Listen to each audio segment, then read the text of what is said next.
on the News Channel 5 network. This is Score on Business. Hey, welcome to Score on Business. I'm Pete Hendricks, a serial entrepreneur, and your host for today. SCORE is an organization, a nonprofit that is focused on helping small business entrepreneurs achieve the success they want. We'd love to give you a hand here in Nashville. Check out all the different things available at scorenashville.org. Okay, so I'm really excited that the month of December is going to be Leadership Development Month.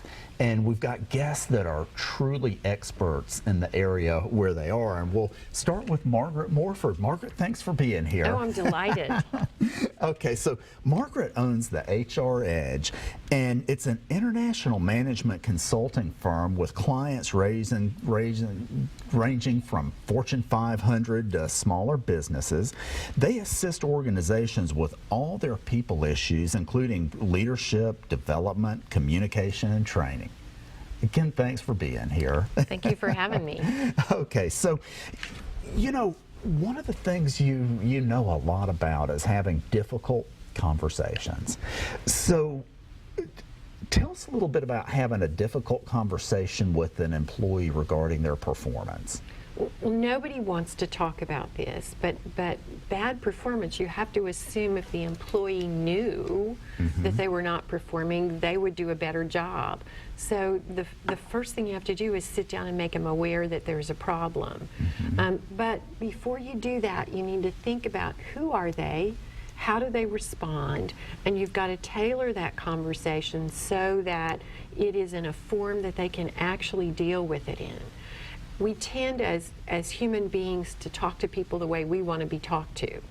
And that's working with about 25% of the people you're working with. You're failing with the other 75% if you don't think about who they are and how they need to receive this information.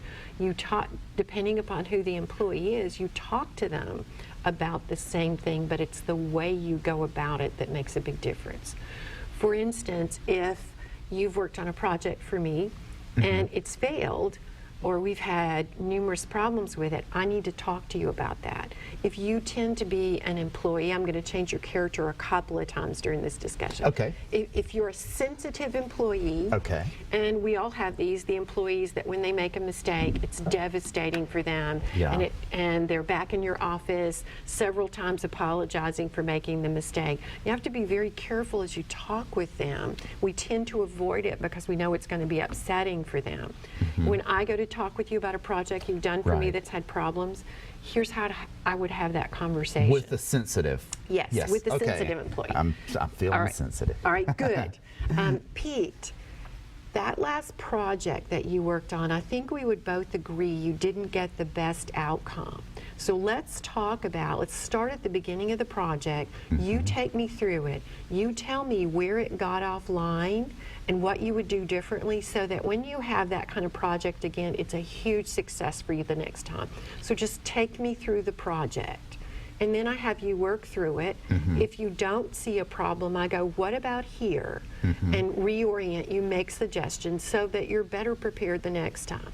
Now, let's change your character. Okay. You're my in-your-face employee. You have what we call low self-monitoring. Whatever goes through your brain comes right out of your mouth. Everybody knows what you think, no filter at all.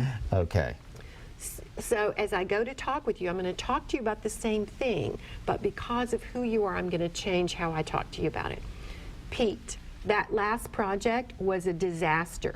That can never happen again. Tell me what you're going to do differently so we never have that outcome again.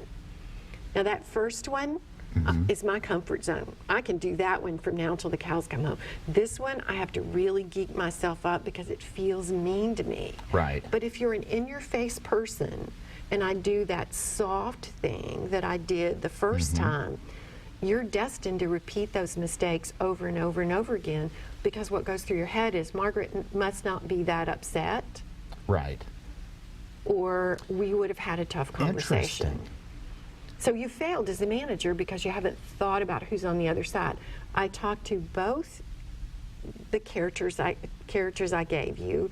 I talked to you about the same thing. It's the way I talk to you. that you need to get it. I need to deliver it in a way that you can best work with it. Now, when working with clients, do you recommend any kind of assessment so you have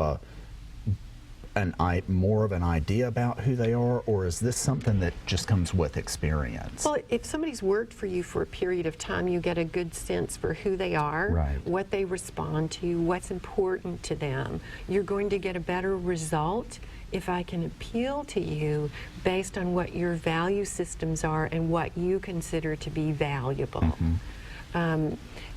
Everybody's different. I wish I could tell you that there's a magic management formula, but there's Right. not. Yeah. Great leaders, if they have 6 people reporting to them, they have 6 different styles when they Right. deal with each one of those individuals. Much like if you have, whenever I ask parents if they have multiple children, I said, you expect the same thing from your children.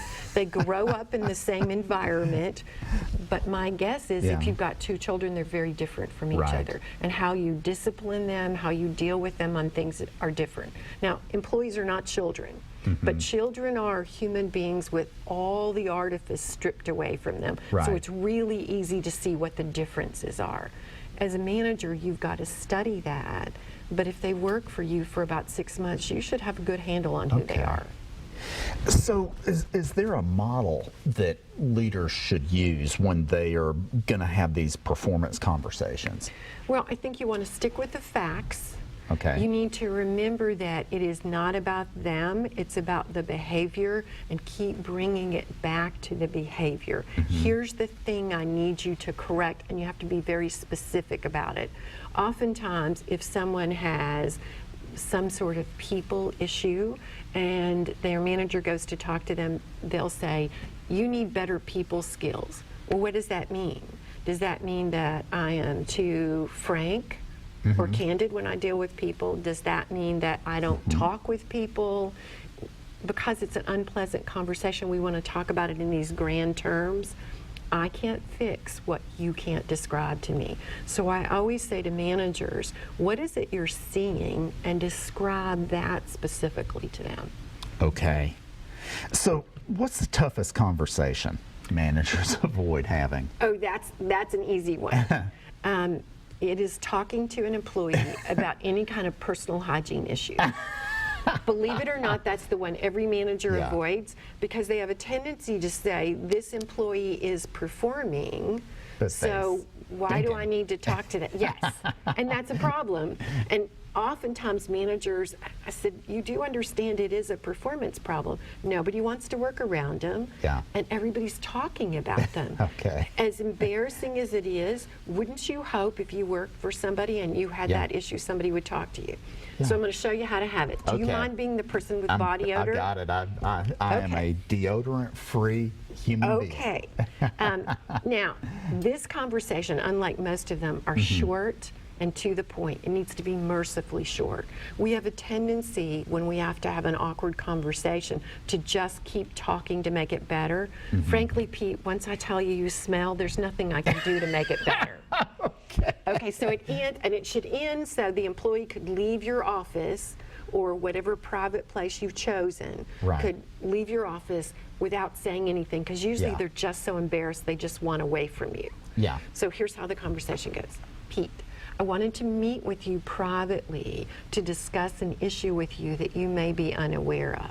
Your body adjusts to the toothpaste you use, the shampoo you use, the mouthwash you use, the deodorant you use over time.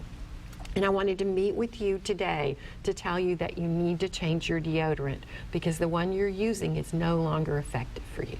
That's all I wanted to talk to you about. And usually they'll just go, okay, fine, thanks, and they want out of your office so fast. What a great, yeah, that's it adjusts to your body over time, and it has adjusted away. That's a Well, I think that's a much better way to present it. I think that's brilliant. And you just Yeah. want them to fix it. You just Yeah. want them to fix it for their sake, for their Right. coworkers' sake. You just want the And problem taken care of. People don't want to. They don't. They're okay. I think that's a really good way to say it. Your body adjusts to things over time, and it's time to make a change on the deodorant Yeah. and let then, them out of there. Surprisingly enough, don't write it up.